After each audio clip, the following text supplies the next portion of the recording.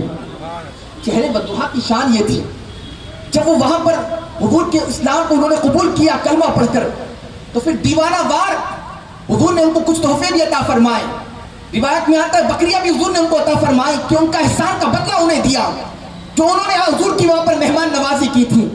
ان میں مابت وہ ریوڑ لے کر بکریاں لے کر وہ تحفہ تحائف لے کر اپنے گھر کی طرف جاتی ہیں اور پھر کہتی ہیں کہ جا کر میں نا اپنے شوہر کو بتاؤں گی, اپنے سرتاج کو بتاؤں گی کہ آج ہمیں اس سے ملاقات ہو گئی, ہماری ان سے آج ملاقات ہو گئی. بیٹا کہتے ہیں نہیں ماں میں پہلے بتاؤں گا. دونوں میں بات چلتی نہیں, میں دیر تفصیل سے میں ان کو بتاؤں گی. وہ گھر پر جاتے ہیں, شام کا وقت تھا, جب شوہر گھر میں آتا ہے وہ کہتا ہے کیا بات ہے آج پھر سے وہی خوشبو آئی ہے, کیا مبارک آج بھی آیا تھا؟ وہ کہتے ہیں نہیں مبارک آج نہیں آیا تھا بلکہ ہم جناب مبارک کے پاس گئے تھے. اور وہ کہتے ہیں میرے سرتاج ابو معبد سنو, وہ کوئی اور نہیں مبارک وہی ہے جسے دنیا محمد رسول اللہ کہتی ہے. ہم نے کلمہ پڑھ کر اسلام قبول کر لیا. اور پھر ابو معبد کہتا ہے اگر یہ بات ہے تو چلے نا ہم بھی حضور کی بارگاہ میں چلتے ہیں اور میں بھی کلمہ پڑھ کر اسلام میں داخل ہو جاؤں. عزیزان گرامی وہ شخص بھی حضور کی بارگاہ میں آتا ہے اور کلمہ پڑھ کر اسلام میں داخل ہو جاتا ہے. میرے سرکار کے چہرے والدہا کی شان یہی تھی, اسی لیے تو امام اہل سنت فرماتے ہیں. اور آپ کو بتاؤں اس حدیث کے اندر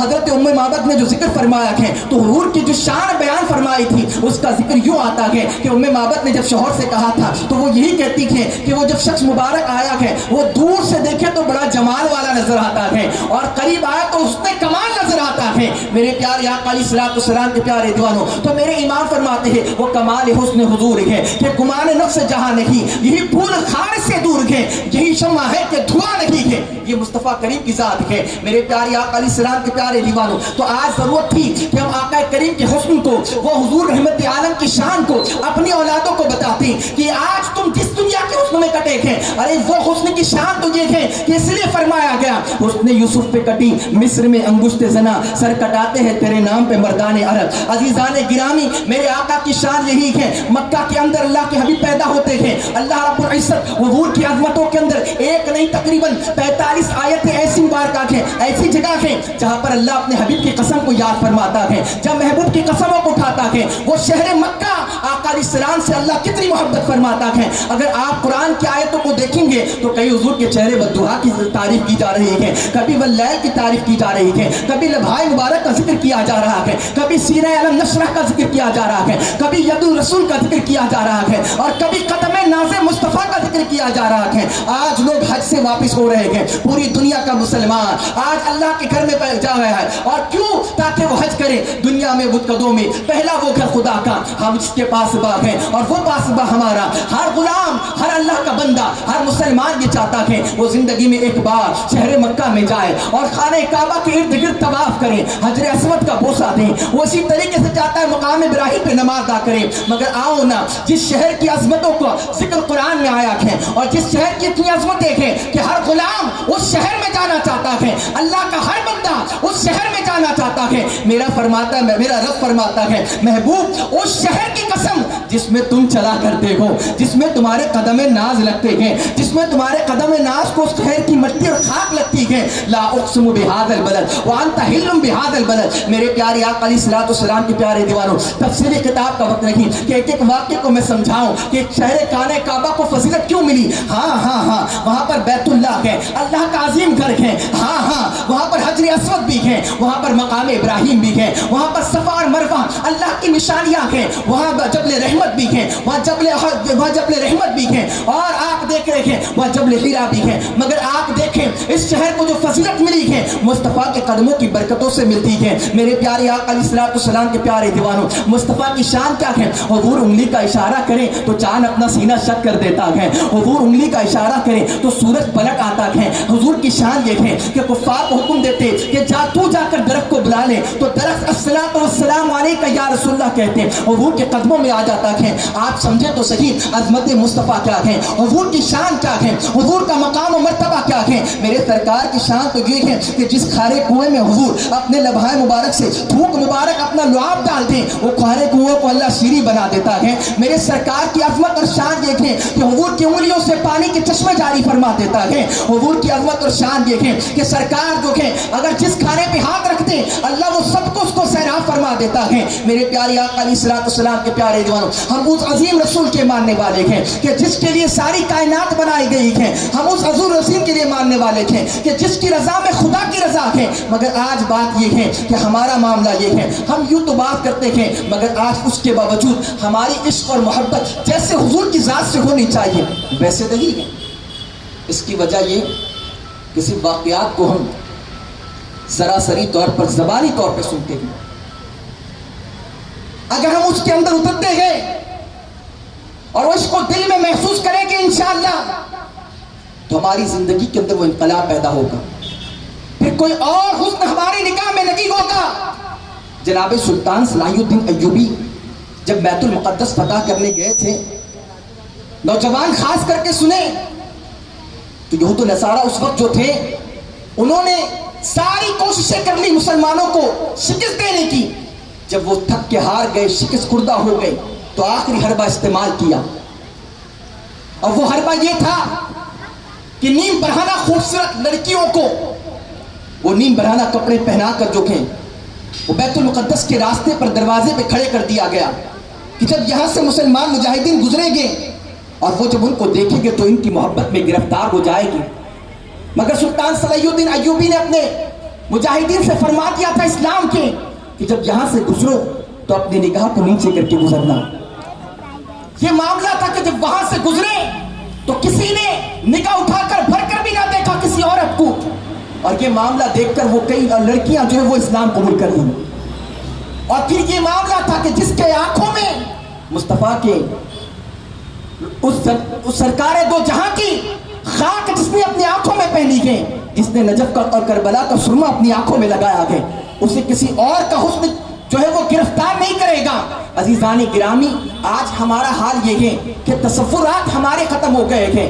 سوشل میڈیا موبائل کے اوپر ہر وقت ہم وہی چیزیں دیکھ رہے ہیں اور دنیا کی محبت میں گرفتار ہیں۔ اے کاش کہ ذکر رسول کی ہم سننے والے ہوتے، آقا کی محبت میں ہم نعتیں سننے والے ہوتے، حضور کا ذکر کہنے والے ہوتے، اور ہر وقت آقا کریم کا ذکر کرتے تو پھر ہماری نگاہوں میں بھی مصطفیٰ کا چہرہ ہوتا، ہمارا انداز عمل بھی حضور کی محبت میں ہوتا، اور پھر ہم کسی اور غیر کی طرف رغبت نہیں کرتے۔ میرے پیارے آقا علیہ الصلوۃ والسلام کے پیارے دیوانوں، میں آپ سے عرض یہ کرنا چاہتا ہوں، آج اللہ کا بے پناہ فضل ہے اور احسان ہے کہ اس نے ہمیں حضور کی امت میں پیدا کیا، وہ نبی کہ جس کی مرضی خدا چاہتا ہے۔ اس لیے تو میرے امام فرماتے ہیں خدا کی رضا چاہتے ہیں دو عالم، اور خدا چاہتا ہے رضائے محمد صلی اللہ علیہ وسلم۔ وہ ایسا حبیب ہے، وہ ایسا نبی ہے کہ جس کی رضا خدا خود چاہتا ہے۔ کہ آپ نہیں دیکھتے میرے سرکار کی شان کیا ہے؟ آج بہت سارے اسلامی جماعت والے آپ کو ملے گے جو نام نہاد مسلمان دینوں کی تبلیغ کر رہے ہیں مگر مصطفیٰ کی وہ شان نہیں بیان کرتے جو دراصل حقیقت مصطفیٰ کی ہے،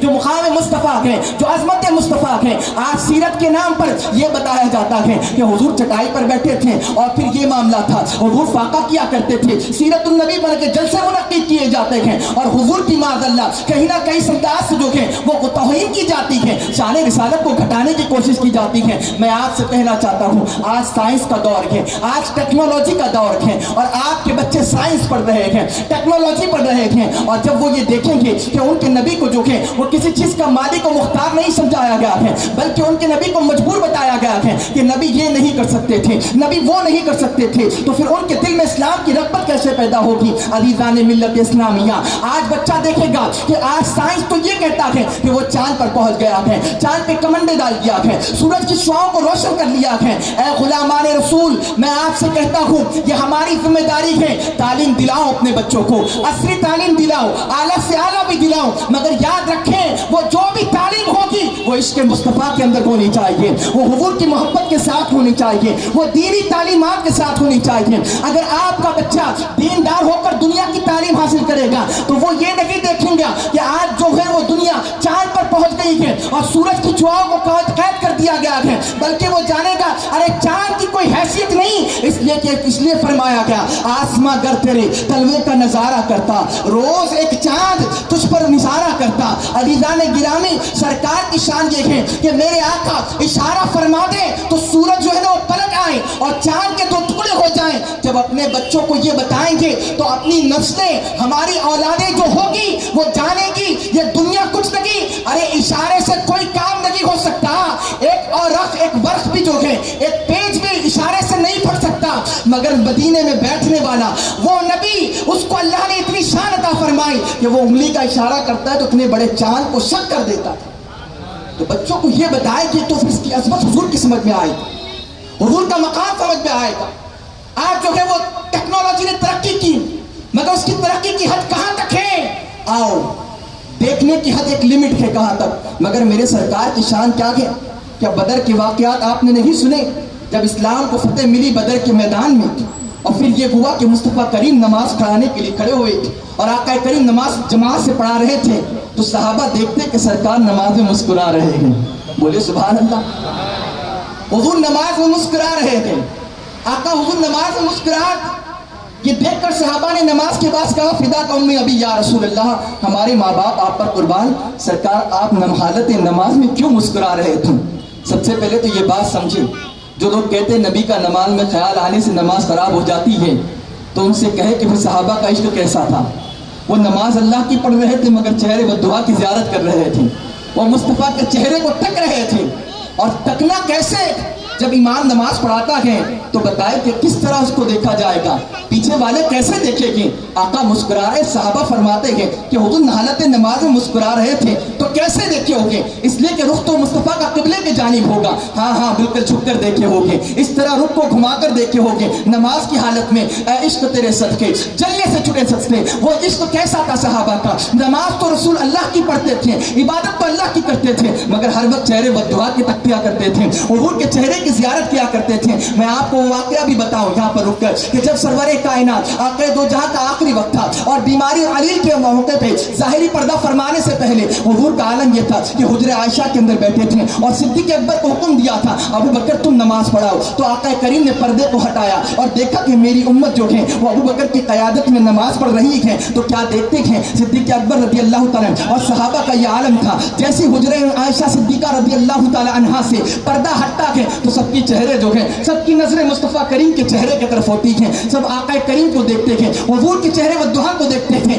یہ لگا حضور کو کہ شاید یہ اب نماز توڑ دیں. آقا کریم نے دوبارہ اپنا پردہ ڈال دیا, اشارہ کیا نماز کو قائم رکھیں, نماز کو کنٹینیو کریں. عزیزان گرامی, یہاں پر بدر کے میدان میں آقا نماز میں مسکرا رہے تھے. صحابہ نے پوچھا یا رسول اللہ مسکرانے کی وجہ کیا تھی؟ آقا نے فرمایا اس لیے میں مسکرا رہا تھا کہ جبرائیل تو آئے تھے 4000 فرشتے لے کر اللہ کے حکم سے تمہاری مومنین کی نصرت کے لیے, اسلام کی مدد کے لیے, اور جب جنگ فتح ہو گئی تو جبریل اپنے گھر کو گئے اور جب وہ آسمان پہ گئے تو انہوں نے دستک دی اور کہا میں جبرائیل اور میں دروازہ کھولوں. تو اللہ کا حکم ہوا کہ جبرائیل کو اندر نہ آنے دیا جائے, جبریل کو آسمانوں میں نہ آنے دیا جائے. پوچھا گیا کیوں؟ اس وجہ سے کہ اللہ نے فرمایا جبرائیل میں نے بھیجا تھا تجھے میرے نبی کی اعانت کے لیے, نصرت کے لیے, مومنوں کی مدد کے لیے, مگر جبرائیل کیا تو میرے حبیب کی اجازت لے کر آیا ہے؟ تو بے اجازت آیا ہے, اس لیے جبرائیل کو آنے نہ دیا جائے گا. عزیزان گرامی, سید الملائکہ حضرت جبریل امین رضی اللہ تعالیٰ جبریل علیہ السلام بھی جو ہیں وہ آقا کریم کے ایسے غلام تھے کہ آئے تو تھے اللہ کے حکم سے مگر اب اپنی مرضی سے گھر کو نہیں جا سکتے. میں آپ سے پوچھنا چاہوں گا, ہاں اور آپ بھی اپنے گھر کو جانا ہے تو کیا کسی سے اجازت لینے کی ضرورت کے نہیں, اپنے گھر کو جانا ہے سیدھا گھر کو چلے جائیں گے. مگر یہاں جبریل کی بات کو اللہ فرماتا جبریل تم گئے تھے میری مرضی سے مگر ابھی میرے حبیب کی مرضی سے آئے نہیں گو, واپس دوبارہ جاؤ اور پھر پہلے حبیب سے اجازت لو, اس کے بعد تمہیں آنے دیا جائے گا.